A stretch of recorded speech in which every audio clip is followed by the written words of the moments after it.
그때 제자가 더 많아졌는데 헬라파 유대인들이 자기의 과부들이 매일의 구제에 빠짐으로 히브리파 사람을 원망하니 12사도가 모든 제자를 불러 이르되 우리가 하나님의 말씀을 제쳐놓고 접대를 일삼는 것이 마땅하지 아니하니 형제들아 너희 가운데서 성령과 지혜가 충만하여 칭찬받는 사람 7을 택하라. 우리가 이 일을 그들에게 맡기고 우리는 오로지 기도하는 일과 말씀 사역에 힘쓰리라 하니 온 무리가 이 말을 기뻐하여 믿음과 성령에 충만한 사람 스데반과 또 빌립과 브로고로와 니가노르와 디몬과 바메나와 유대교에 입교했던 안디옥 사람 니골라를 택하여 사도들 앞에 세우니 사도들이 기도하고 그들에게 안수하니라. 하나님의 말씀이 점점 왕성하여 예루살렘에 있는 제자의 수가 더 심히 많아지고 허다한 제사장의 무리도 이 도에 복종하니라. 스데반이 은혜와 권능이 충만하여 큰 기사와 표적을 민간에 행하니 이른바 자유민들 즉 구레네인, 알렉산드리아인, 길리기아와 아시아에서 온 사람들의 회당에서 어떤 자들이 일어나 스데반과 더불어 논쟁할세. 스데반이 지혜와 성령으로 말함을 그들이 능히 당하지 못하여 사람들을 매수하여 말하게 하되 이 사람이 모세와 하나님을 모독하는 말을 하는 것을 우리가 들었노라 하게 하고 백성과 장로와 서기관들을 충동시켜 와서 잡아가지고 공회에 이르러 거짓 증인들을 세우니 이르되 이 사람이 이 거룩한 곳과 율법을 거슬러 말하기를 마지 아니하는도다. 그의 말에 이 나사렛 예수가 이곳을 헐고 또 모세가 우리에게 전하여 준 규례를 고치겠다 함을 우리가 들었노라 하거늘 공회 중에 앉은 사람들이 다 스데반을 주목하여 보니 그 얼굴이 천사의 얼굴과 같더라. 귀한 찬양 감사드립니다. 오늘 저희가 부활 후 첫 주일을 맞습니다. 사실 매일매일이 부활절인 것이죠. 우리 주님께서 우리 위하여 십자가에서 생명을 주시고 사흘 만에 부활하셔서 우리와 늘 동행하시는 부활의 주님으로 우리와 오늘 이 시간 함께하고 계십니다. 오늘 우리가 그 믿음으로 우리의 삶의 모든 삶의 어려움과 문제가 주로 인하여 새 힘 얻는 시간 되기를 축복합니다. 저희가 사도행전 말씀으로 다시 돌아와서 오늘 사도행전 6장으로 은혜 받기를 원하는데 오늘 말씀을 보면 문제가 없는 교회는 없다. 그렇구나. 문제가 없는 가정은 없다. 우리의 삶에 늘 문제가 있다는 것을 봅니다. 그러면 그렇다면 무엇이 차이와 변화를 만들어내는 걸까요? 그것은 주님의 은혜가 문제를 덮으면, 주의 은혜가 부어지면 그 문제, 정말 어렵고 힘든 문제 같았는데 결국 그것을 통하여 우리가 하나님의 인도하심 가운데로 더 깊이 분명히 나아가게 되는 진짜 은혜를 누리게 된다는 겁니다. 여러분, 그러나 은혜로 문제를 덮는다는 것을 오해하시면 안 됩니다. 무조건 불의한 일도 덮어서 은폐하는 것과 같은 그런 덮는 거 아닙니다. 서로가 서로의 허물과 약함을 들추어서 비난하는 게 아니라 서로의 연약함을 보게 될 때, 발견하게 될 때 내 부족함을 보게 되는 거죠. 서로의 연약함을 깨닫게 되는 거죠. 그래서 함께 주님 앞으로 나아가 주의 말씀 앞에 함께 서는 경험을 하게 되는 겁니다. 이게 은혜를 누리게 되는 거죠. 정말 서로 하나님의 은혜 안에 거하게 되는 겁니다. 예수의 이름으로 표적과 기사를 행하고 살아계신 주님을 증거할 때 사도들과 성도들 핍박과 박해 가운데 놓였습니다. 그때마다 교회는 위기를 경험했어요. 세상 권세가 그러나 그들을 어찌할 수가 없었습니다. 사람들의 여론과 그 흐름에 민감했던 세상 권세들이라 사도들을 어떻게 할 수가 없는 거예요. 왜냐하면 자기들이 난처해질까 봐. 그래서 그저 위협하고 두려움만 심어주려 했습니다. 그러나 교회와 성도들은 오직 하나님만 두려워하는 사람들이었기 때문에 위기가 온 것 같았지만 그들은 더욱 살아계신 하나님만 의지했죠. 오늘 우리가 계속해서 사도행전 묵상에 올 때 아나니아와 삽비라 사건도 우리가 보았습니다. 주님 앞에 모든 것 감추고 살 수 있다고 여겼는데 그게 얼마나 죄된 것인지를 성도들이 깨닫고 그리고 성도들의 마음이 흔들렸죠. 왜냐하면 누구나 주님 앞에 감추고 사는 것이 있었으니 당연히 그랬을 겁니다. 공동체에 위기와 문제가 찾아온 것 같이 흔들림이 있었지만 더욱더 예수를 그리스도요 주라 증거하고 전도하는 일이 일어났습니다. 문제와 위기가 늘 있었지만 더욱 주님 안에 거할 때 하나님의 인도하심을 교회와 성도가 경험했던 거예요. 오늘 이 말씀을 더 깊이 나누기를 원합니다. 오늘 6장 말씀을 보니까 교회에 언제든 일어날 수 있는 문제와 위기가 발생하고 있는 게 기록이 돼 있어요. 그 당시에 제자가 더 많아졌습니다.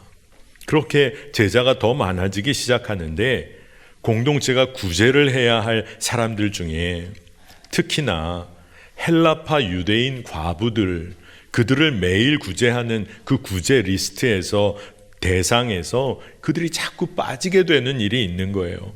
그래서 헬라파 유대인들이 히브리파 유대인들을 원망하기 시작을 합니다. 여러분, 헬라파 유대인들이란 당시 예루살렘을 떠나서 흩어져 살다가 이제 다시 돌아와 함께 유대에서 함께 공동체를 이룬 사람들을 말합니다. 그런데 히브리파 유대인들은 늘 예루살렘을 중심으로 모여서 살아왔기에 히브리파 유대인들이 사실은 주류로 역할을 해온 거죠. 그런데 이상하게 헬라파 유대인 과부들의 이름이 자꾸 빠지는 거죠. 그러니 원망이 교회 안에서 일어나기 시작한 겁니다. 여러분, 구제 사역이 교회에서 계속 이루어졌다. 귀한 사역이 계속 이루어져 온 거죠. 서로의 필요를 채워주는 구제 사역이 참 귀한 거잖아요. 그러나 여러분, 기억해야 할 게 있습니다. 이런 귀한 일에도 누군가를 놓칠 수도 있고 또 익숙한 사람이 떠오르다 보니까 구제해야 할 사람들 중에 좀 놓치는 사람이 나오게 된 거죠. 여러분, 구제 사역을 감당한 사람들도 한 사람 한 사람 다 열심히 섬긴 거죠. 재정으로도 시간으로도 열심을 다했습니다. 그런데 자기도 모르게 빠지게 되는 경우도 있는 거죠. 그런데 정말로 소외되고 배제되었다고 여기는 사람들의 입장에서 보면 마음에 상처가 되는 거죠. 구제한 사람은 구제한 사람으로서 열심을 다했지만 억울한 마음도 들 수 있고 또 왜 나는 구제를 못 받나 속상한 일도 생기는 거죠. 그러니 마음이 나뉘어지고 그리고 분열이 생길 수 있는 그런 위기와 같은 형편이 있었다는 겁니다.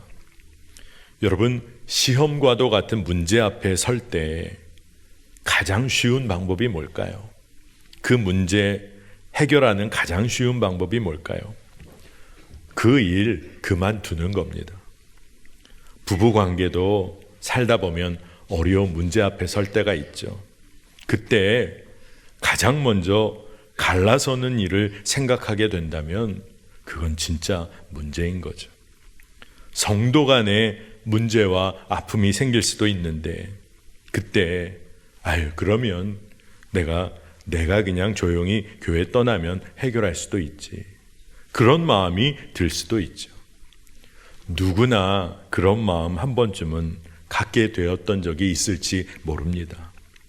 여러분, 하나님께서 맡겨주신 일임에도 내 마음에 틈타는 원망 때문에 그저 멈추고 그저 그만뒀던 일 혹 있었습니까? 주님이 허락하신 귀한 관계들인데 너무 쉽게 포기하거나 아니면 그저 단절한 채로 살았던 적 있지는 않습니까? 이런 문제 앞에 바로 서게 되었을 때 대개 사람의 방법은 어떤가요? 어떻게든 빨리 문제를 수습하거나 해결하려고 합니다. 그런데 오늘 말씀을 보니까 사도들은 이 위기 앞에서 문제 앞에서 가장 근원적인 이유를 잘 살피려고 해요. 그리고 깨달은 것이 하나 있었는데 그것은 다른 것이 아니라 기도하는 일과 말씀 사역의 한 축을, 한 기둥을 견고하게 세워야겠다. 그리고 그와 동시에 재정과 시간을 들여 섬기고 봉사하는 일, 구제하는 일, 이것도 한 기둥으로 잘 세워 균형을 이루어야겠다. 이것을 깨닫게 된 겁니다. 사도들이 공동체 안에서 말씀 앞에 정직하게 서는 일이 혹시 소홀해지지는 않았나? 기도하는 일이 멈춰지지는 않았나? 이것 때문에 이런 시험이 들 수 있었겠구나. 그것을 깨달은 거예요. 여러분, 남의 잘못만 보다가, 그러다가 남의 잘못 보다가 마음 상하다가 기도해 보면, 말씀 앞에 서 보면 우리가 달라집니다. 집사님, 권사님, 제가 기도 못해서 그랬네요. 제가 기도 못해서 그랬네요. 죄송합니다. 마음이 바뀌어지는 역사가 있습니다. 부부 사이에도 여보, 내가 기도 못해서 그런 마음이 들었나 봐. 미안해. 이렇게 반응하게 되는 것도 기도하고 주님을 바라보게 되면 달라지는 거죠. 사도들도 그 당시에 깨닫게 됐어요. 그래서 사역의 방향을 새롭게 정합니다. 사도행전 6장 3절 4절을 보니까 형제들아 너희 가운데서 성령과 지혜가 충만하여 칭찬받는 사람 7을 택하라. 우리가 이 일을 그들에게 맡기고 우리는 오로지 기도하는 일과 말씀 사역에 힘쓰리라 하니. 사역의 방향을 정했어요. 그런데 이 사도들이 말한 것을 우리가 잘 이해할 필요가 있습니다. 이 말은 사도들이 기도와 말씀 사역은 사도들만 하고 모여있는 성도들은 구제와 봉사만 하도록 완전히 그런 구별을 했다는 얘기가 아닙니다. 이 이야기는 구제와 봉사에 열심을 다하다가 혹 기도와 말씀의 중심이 흔들리지 않도록 해야겠다. 또 기도와 말씀만 강조하다가 주님의 마음으로 하나님의 말씀을 실제로 실천하는 일을 놓치면 안 되겠다. 그러니까 두 기둥을 튼튼히 세워놓으려고 하는 거죠. 이 일에 균형을 맞추려고 하는 겁니다. 2007년에 꽤 오래전이죠. 미국의 윌로우 크릭 교회 빌 하이벨스 목사님을 중심으로 그 교회가 리빌이라는 책을 발간했어요. 근데 당시에 이 교회가 전 세계적으로 부흥하는 교회로 유명하고 소그룹 목회가 잘 이루어진다고 해서 많은 목회자들이 관심을 갖고 배우려고 했던 교회입니다. 아마 여러분 들어보셨을 거예요. 그런데 이 윌로우 크릭 교회가 이 리빌이라는 책을 통해서 지금까지의 목회가 실패였다. 우리 교회의 목회가 실패였다는 것을 고백하는 마치 실패 보고서와 같은 책을 냅니다. 이 리빌이라는 뜻이 드러내다, 계시하다, 어떤 것을 드러낸다는 의미가 있어요.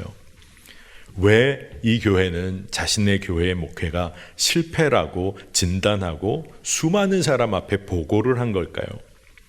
그 책을 보면 수많은 영적 활동과 프로그램을 교회가 해왔지만 그 수많은 활동과 프로그램이 성도들의 영적 성숙을 보장하는 것은 아니라는 것, 이걸 깨달았다는 겁니다. 진정 영적 성숙을 이룬 교회와 성도라면 삶에서 진정 하나님 사랑하고 이웃 사랑하는 삶을 정말로 살고 있습니까? 라는 질문에 주저없이 그렇습니다. 이렇게 대답할 수 있어야만 한다. 이게 이 책의 결론이에요. 영적 성숙은 숫자로 드러나는 거 아닙니다. 하나님과 이웃 사랑하는 믿음의 고백이 분명하고 고백만이 아니라 삶의 순종, 믿음의 실천으로 드러나야 한다는 거죠. 사도 바울도 이걸 분명히 깨달았던 사람이에요. 그래서 경건의 모양보다 중요한 것이 경건의 능력임을 그가 알았습니다. 디모데후서 3장 5절에 경건의 모양은 있으나 경건의 능력은 부인하니 이 같은 자들에게서 내가 돌아서라. 우리가 겉으로는 그럴듯한 믿음 생활을 할 수 있지만 속으로 들어가 보면 아무런 힘도 없는 믿음 생활 우리가 하고 있는 것은 아닌지 점검해 봐야 하는 것이죠. 초대교회 공동체가 오로지 기도와 말씀 사역 이 부분이 흔들리지 않도록 사도들을 중심으로 이 일의 기반을 확고하게 합니다. 그렇다고 해서 아까 말씀드린 것처럼 사도들이 구제하는 일 전혀 신경 안 썼다 이런 의미가 아닙니다. 구제와 봉사를 섬기는 핵심적인 사역 그룹을 세워서 기도 또 말씀 그리고 구제와 봉사 이게 함께 가도록 사도들이 계속해서 신경을 쓴 거예요. 그런데 제가 말씀을 묵상하면서 그런 마음이 들었어요. 참 놀랍다는 마음이 들었습니다. 사도들이 성령과 지혜가 충만하고 사람들로부터 칭찬받고 귀감이 되는 이들을 구별해서 구제의 사역을 그들에게 맡기려 했다는 게 참 놀랍다는 생각이 들었습니다. 여러분, 작은 일이라도 내가 하지 않고 누군가에 맡기려고 하면 신뢰할 만한 사람에게 맡기죠. 전적으로 맡겨야 한다고 하면 정말 믿을 만한 사람을 찾게 되는 것이죠. 사도들이 누군가에게 그 중요한 사역을 맡기려 했다는 게 참 귀하다. 그리고 또한 무슨 일이든 중요한 일이 공동체에 있어요. 공동체에 중요한 구제 사역이 있어요. 그러면 누군가는 감당을 해야 되잖아요. 그런데 그 짐을, 그 사명을 짊어지려고 한 사람들이 있다. 이게 진짜 감사하고 놀랍다는 생각이 들었습니다. 사도들은 중요한 일을 누군가에게 그 사람 세워내서 맡기려 했고 또 공동체 안에서는 세워진 이들이 그 짐을 기꺼이 맡으려 했다. 진짜 감사한 거죠. 공동체가 한몸됨, 하나됨으로 나아가게 된 거죠. 교회는 정말 이런 것입니다. 하나 되고 연합하고 한 몸으로 서는 것이 교회인 것이죠. 오늘 말씀을 보면 사실 서로 마음이 상해서 히브리파 유대인은 히브리파 유대인대로 헬라파 유대인은 헬라파 유대인대로 나눠지고 분열하고 서로 상처 줄 말 할 만한 상황인데 그러나 그들이 결국 하나님 주시는 마음을 구해요. 그리고 주의 일을 서로 나누어서 함께 하려고 합니다. 그러니까 위기와 같은 상황, 문제를 만난 것 같았는데 더욱 하나 되는 것을 봅니다. 제가 말씀 준비하면서 그런 믿음의 상상을 하며 질문 하나가 들더라고요. 진짜 초대교회 안에 믿음과 성령, 지혜가 충만한 7명이 이미 예비되어 있었던 걸까? 그렇게 한번 질문을 하게 됐어요. 혹시 조금은 부족하지만 공동체의 많은 사람들이 그들을 세우며 그들에게 구제의 사역을 맡기며 그들을 위하여 중보하며 그들이 성령 충만하고 지혜 충만하고 믿음으로 충만한 이들로 세워지기를 간절히 기도하며 마음을 다하여 세운 것은 아닐까? 그런 질문, 그런 마음도 해보았습니다. 여러분, 누군가가 세워져서 주의 일을 감당해야 공동체가 사명을 감당합니다. 그때 세워진 이들이 부족해 보이는 부분이 있을 수도 있어요. 그러나 위하여 기도하고 세워나가며 주님 안에 함께 거할 때 주님은 너무나 분명하게 일하시는 줄로 믿습니다. 여러분, 문제와 위기 앞에 교회가 언제나 서게 됩니다. 근데 그때 우리는 어떻게 해야 하는 걸까요? 바로 그때 원망의 말 조심해야 합니다. 못 해먹겠다. 난 안 하겠다. 난 빠지겠다. 여러분, 이렇게 반응하는 거 조심해야 합니다. 이렇게 반응할 때 누가 가장 좋아할까요? 교회를 무너뜨리려는 세상의 영, 세상의 권세 아니겠습니까? 인간적으로는 마음이 상하고 원망하고 싶을 때가 있습니다. 사람이라면 그런 마음이 들 때가 있죠. 그러나 공동체를 주님의 십자가로 한몸 되게 하신 그 예수 그리스도의 마음을 우리가 품어야 합니다. 여러분, 구제하고 섬기는 일은 어떤 일일까요? 다른 어떤 사람들로부터도 환대받지 못하는 이들을 받아주고 섬기는 일이죠.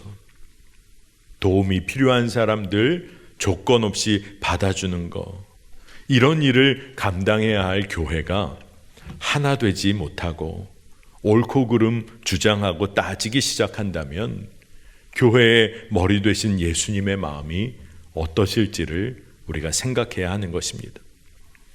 여러분, 성령과 지혜가 충만하고 칭찬받는 7사람들이 결국 택해져요.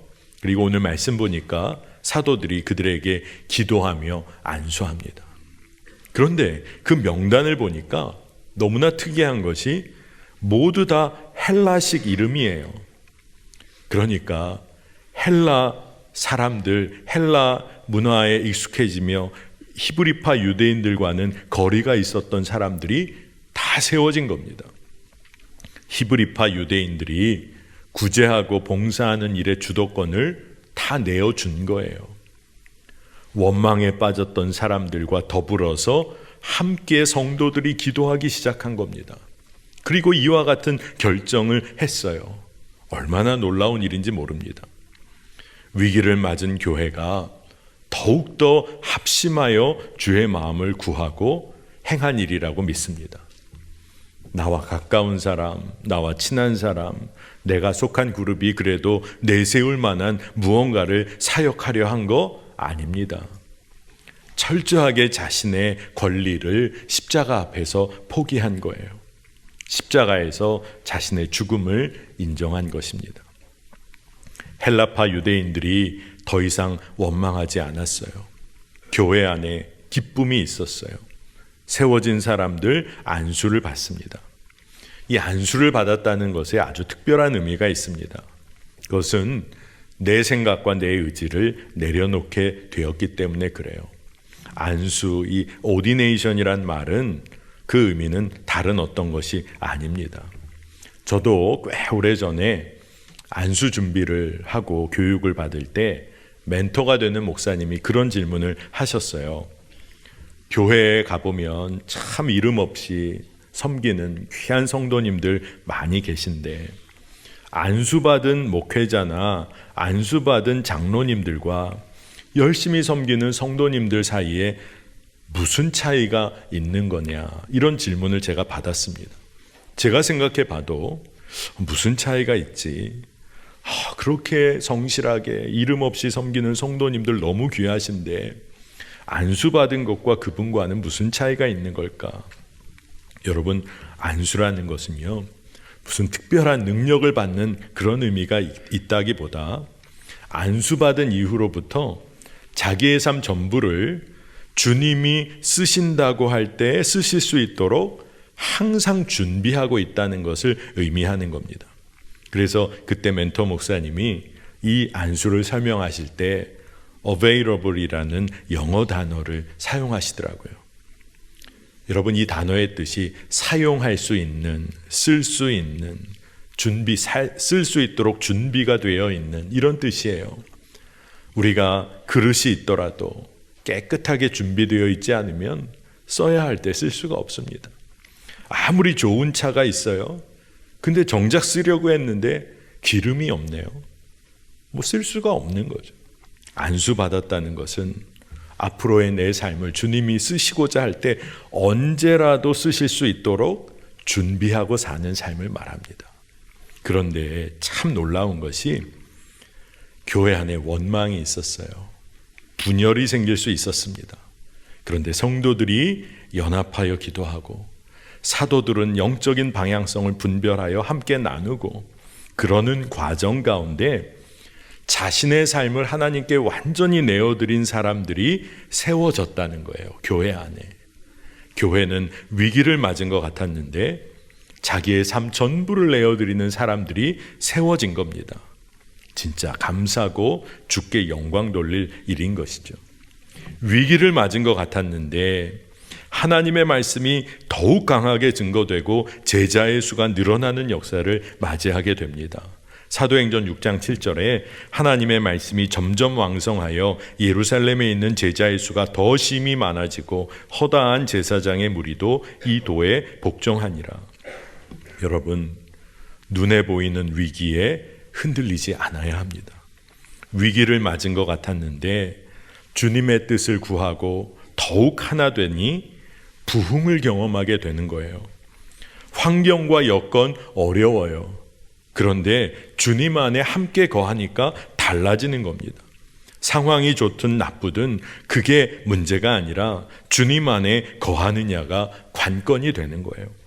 능력 주시는 주님 안에 거하면 우리가 모든 것을 할 수 있습니다. 사도 바울이 고백했잖아요. 빌립보서 4장 12절 13절에 모든 일 곧 배부름과 배고픔과 풍부와 궁핍에도 처할 줄 아는 일체의 비결을 배웠노라. 내게 능력 주시는 자 안에서 내가 모든 것을 할 수 있느니라. 아멘이죠. 말씀과 기도에 전념하는 삶의 한 기둥을 세우고 구제하고 봉사하고 사랑하는, 이웃 사랑하는 그 사랑의 삶의 기둥을 하나 또 세워서 교회 안에 이 일의 균형이 이루어지니까 교회가 강력하게 성령의 역사를 드러내기 시작한 것입니다. 이와 함께 세워졌던 7명이 있었죠. 그 중에 한 사람이 스데반입니다. 근데 이 스데반은 구제사역을 위해 세워졌지만 구제사역뿐만 아니라 그에게서 말씀의 강력한 역사가 드러납니다. 기도와 말씀 생활이 이미 바탕이 되어서 구제하였기 때문에 그런 것이죠. 그는 말씀 8절을 보니까 은혜와 권능이 충만하여 큰 기사와 표적을 행했다고 했어요. 그래서 그 당시에 소위 자유민들이 회당에서 스데반과 논쟁을 합니다. 이 자유민들이라고 번역된 말은 여러 가지 이유로 유대인들 중에 이방 땅에 가서 노예로 살던 사람들이 풀려나서 이제 예루살렘에 살게 된 사람들입니다. 전쟁이나 여러 이유로 흩어져 살다가 이제 돌아온 이들을 말해요. 근데 이들이 하나님의 말씀 그대로 온전히 받지 못하고 스데반을 하나님 모독한 자로 몰아갑니다. 거짓 증인까지 세우죠. 스데반은요, 하나님께 자신의 삶을 내어드린 사람이었어요. 말씀과 기도는 너무나 분명했고 구제와 봉사의 삶 살았던 성령 충만한 자였어요. 그러니 스데반이 두려울 것이 없습니다. 율법을 자기 편의적으로 해석하지도 않았고 세상 권세가 시비 걸어와도 두려워할 이유가 없었어요. 그는 증거해야 할 복음의 핵심, 살아계신 주님, 예수 그리스도가 주님이시다. 나와 함께 하시고 살아계신다. 이거 증거를 계속했습니다. 그러니 결국 공회에서 거짓 증인들 세워가며 사람들이 신성 모독으로 스데반을 걸어 넘어뜨리려고 해요. 사도행전 6장 14절에 그의 말에 이 나사렛 예수가 이곳을 헐고 또 모세가 우리에게 전하여 준 규례를 고치겠다 함을 들었노라 하거늘. 스데반이 이렇게 말했다고 막 이야기를 하는 겁니다. 그런데 잘 보면 예수님이 말씀하신 그대로를 전하니까 유대교의 전통적인 종교 전통을 따라 어떻게 그럴 수 있냐 하면서 걸고 넘어져요. 예수님을 신성 모독으로 십자가로 내몬 것처럼 스데반을 그렇게 몰아가는 겁니다. 그러면 여러분 한번 그때의 스데반의 얼굴을 한번 상상해 보세요.